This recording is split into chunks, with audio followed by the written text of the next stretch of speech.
The hottest topic of conversation involving the Pittsburgh Steelers is definitely the quarterback, Mason Rudolph, Kenny Pickett, where the future goes, and what's to come.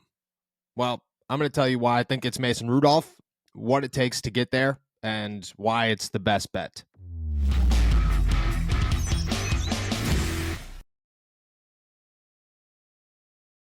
What's going on, everybody? I'm Noah Strackbine. Thank you for jumping on to Steelers to Go, your daily to-go cup of Pittsburgh Steelers news and analysis. Find us on youtube.com/All Steelers Talkers. Subscribe anywhere you get your podcast. The Pittsburgh Steelers, they're preparing for Week 18 against the Baltimore Ravens. Mason Rudolph is the quarterback. That came with plenty of headlines, plenty of drama, plenty of controversy, really a bunch of nonsense. Kenny Pickett maybe didn't want to dress. Maybe he did. Who knows? Everybody's saying different things, including Kenny Pickett. But what we do know is Mason Rudolph is the starting quarterback in Week 18 against the Ravens. He's been the starting quarterback the last 2 weeks. The offense has looked as good as it has looked all season long. And you have some people like Chris Sims saying, oh, well, the defenses that they played were bad and Kenny Pickett would look just as good. No, he wouldn't. Mason Rudolph is doing things that Kenny Pickett has been unable to do. And I'm not saying that Kenny Pickett can't do those things. I'm just saying he has not done those things, including not missing wide open receivers, not moving the pocket forcefully, and instead sitting in there, being able to step up, avoid hits, avoid contact, make throws, make second and third reads, find checkdowns when you're supposed to find checkdowns. And did I mention not missing wide open wide receivers? It's just been a completely different quarterback play for the Pittsburgh Steelers. And I'm not saying that it's the end of Kenny Pickett or his time in Pittsburgh or his time as the starter or his time in the NFL. I think Kenny Pickett is a good guy, a good quarterback, a hard worker. He's got plenty of talent, and maybe one day he puts it together. Right now will not be that.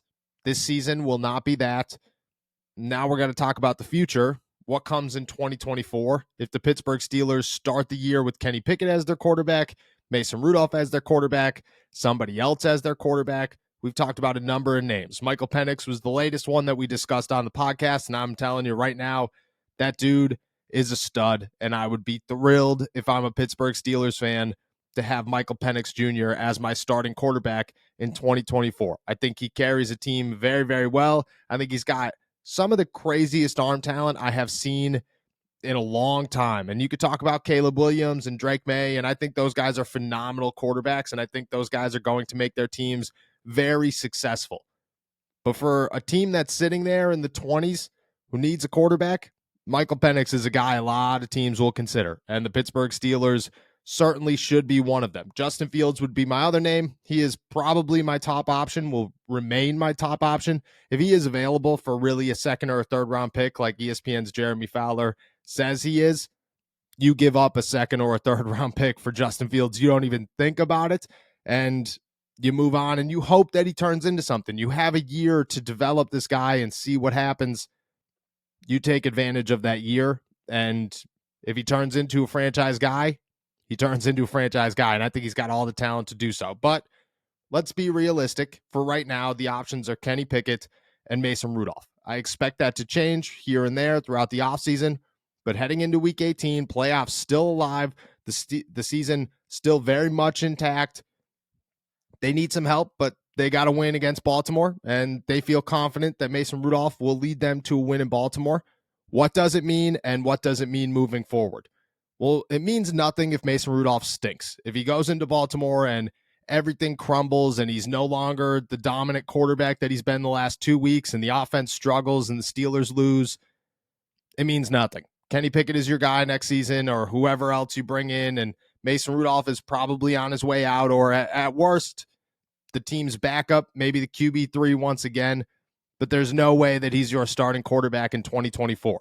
He's got a 3-game trial, 3-game test run, 3-game tryout to say, guys, you should bring me back. Let's negotiate some money, and I'm going to compete to be your starting quarterback. That might be 4 games if it goes into the playoffs, but if he beats Baltimore, goes into the playoffs, and the Steelers at least compete, because it's hard to say that they're going to go to Miami and win. It's hard to say that they're going to go to Kansas City and win, or Buffalo and win. It's tough to say any of those scenarios are positive for the Pittsburgh Steelers. And I'm not going to say they're impossible, because nothing's impossible, and I'm a firm believer that what Mike Tomlin does at this side of the season, near the end, those last 4 or 5 games, including the playoffs, it's a different team, it's a different organization, it's a different head coach. And right now it's a different quarterback. And you just don't know. Maybe they do pull it off. And the longer that this continues, the more games that Mason Rudolph looks good in, the more the Pittsburgh Steelers got to be sitting around saying, well, we found our guy. We didn't realize that we were going to find our guy. We didn't expect it to be here or now or Mason Rudolph, but that's the situation that we're in. Now it's about keeping him next year. How do we do so? I think it's easy. I think there's a couple of options, and I've tossed out a number, and I think that number maybe was a little high. I've talked to some people. I've talked to some people inside the building. I've talked to some people who work with NFL numbers. I try to calculate as much as I can to just get a grip on what it would cost for Mason Rudolph to come back and for the Pittsburgh Steelers to say, all right, at bare minimum, we're going to give this guy an opportunity. I think it starts with the money, obviously, because money talks always, but you don't want to overpay a guy, especially a guy who's only got 4 games where you feel good. You're not going to pay this guy $15, $20 million a year and say, hey, come back to compete for a starting quarterback job. Meanwhile, we got to cut Cam Hayward because we can't afford to pay him because we're paying you $20 million a year. That just doesn't make a lot of sense. A realistic number is probably in the realm of a Mitch Trubisky, what he was getting paid to come to the Pittsburgh Steelers, 2-3 years, $5-6 million a year seems like a good range for the Steelers. And maybe it's a 1-year deal. Maybe he comes back with the Pittsburgh Steelers and he says, hey, you toss me $5 million, you let me compete for a starting job, really give me an opportunity to compete for a starting job. I think that has to be in the discussion, especially how the Steelers have treated Mason Rudolph the last couple of years. If I'm Mason Rudolph's agent, I am not coming back to Pittsburgh until they guarantee me that this is a real competition where I will be viewed as a starting quarterback, or at least a potential starting quarterback, and none of this nonsense where it's, oh, it's a competition, but it's Mitch's job. Oh, it's a competition, but Kenny's the backup. No, I think that's been nonsense, and Mason's been jerked around by the Steelers for years now, and, well, maybe they missed out on a guy because of that.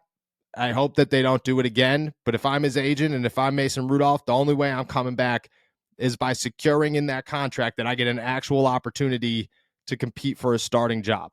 Maybe it's $5 million, maybe it's $6 million for 1 year, 2 years. I don't think it goes over that, but you could look at the Pittsburgh Steelers and say, hey, look, you're going to get rid of Mitch Trubisky. You're going to have to lower Cam Hayward's cap hit somehow. You got a couple of guys. I mean, Chuks Okorafor is probably on his way out.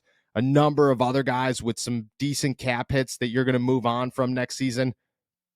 Stephon Tuitt's cap hit is gone next season. You got the money.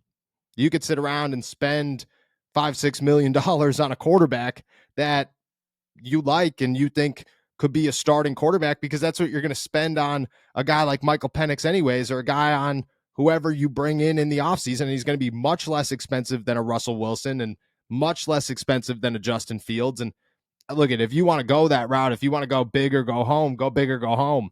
Nobody in the NFL should ever discount or discredit somebody for shooting for the stars, especially at the quarterback position.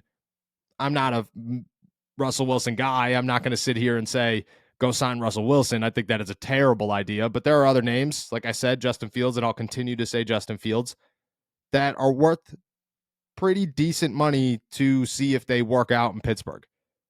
Or you could go Mason Rudolph for $5 million, $6 million. As for Mason Rudolph's side of this, you have to convince him, like I said, that he has an actual shot, because he's going to have other teams. He's going to have the Minnesota Vikings. He could go wherever Kirk Cousins goes and say, hey, look, I just want to be a backup here. He could be a backup and make decent money. He could go to Denver and compete for a starting job. He could go to Vegas and compete for a starting job.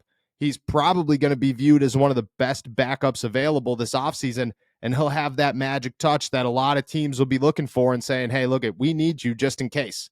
You know, we got a guy that fits your caliber of play that we think you would be a great backup for.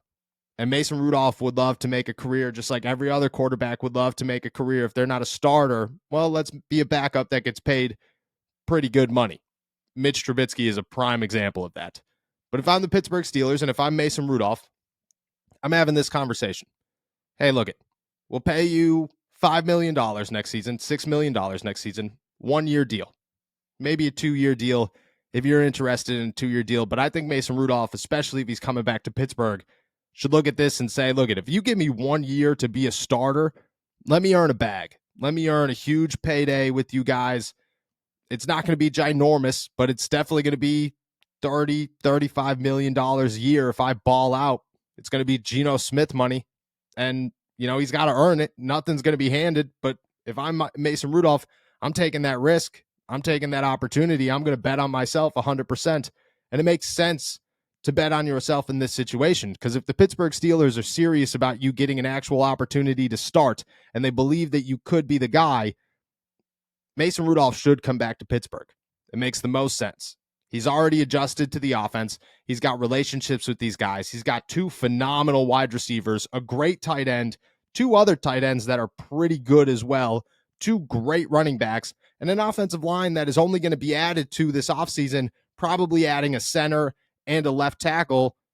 And your offense is pretty good. You have a head coach that is one of the best in the NFL. You're going to get a new offensive coordinator that should be young and building his way up, and a defense that is going to keep you in games, that has kept a much worse offense in games. The situation is great for Mason Rudolph. It makes a ton of sense. And the more success that the Pittsburgh Steelers have with him, the bigger that paycheck comes the year after. He could go small and say, hey, look, I'll be a backup and I'll get an opportunity wherever Kirk Cousins is if he goes down. I get to learn from somebody like that, and maybe I get a chance one day. Or he could say, look, if you guys give me an opportunity to prove I'm better than Kenny Pickett and you take that seriously and you're really trying to win a Super Bowl, you're really, really trying to win a Super Bowl and not trying to save face about your first-round quarterback, let me come back to Pittsburgh. Pay me a little bit of money, more than I'm making now. I'm familiar with everything. The wide receivers love me. The team loves me. I'm a great leader. I'll probably be named captain. And the more I win, the higher my payday goes and the more success you guys have. I think that works out for both sides. I think that there are a lot of people talking about where Mason Rudolph goes next, and I think I'm one of them. I think speaking to others, getting some numbers, getting some insight, in my mind, it's very clear. Mason Rudolph should come back to the Pittsburgh Steelers if he continues to win this game and the preceding games, or at least look good in them. And if they're willing to give him an actual shot, it makes all the sense in the world for both sides to find their new starting quarterback in Mason Rudolph.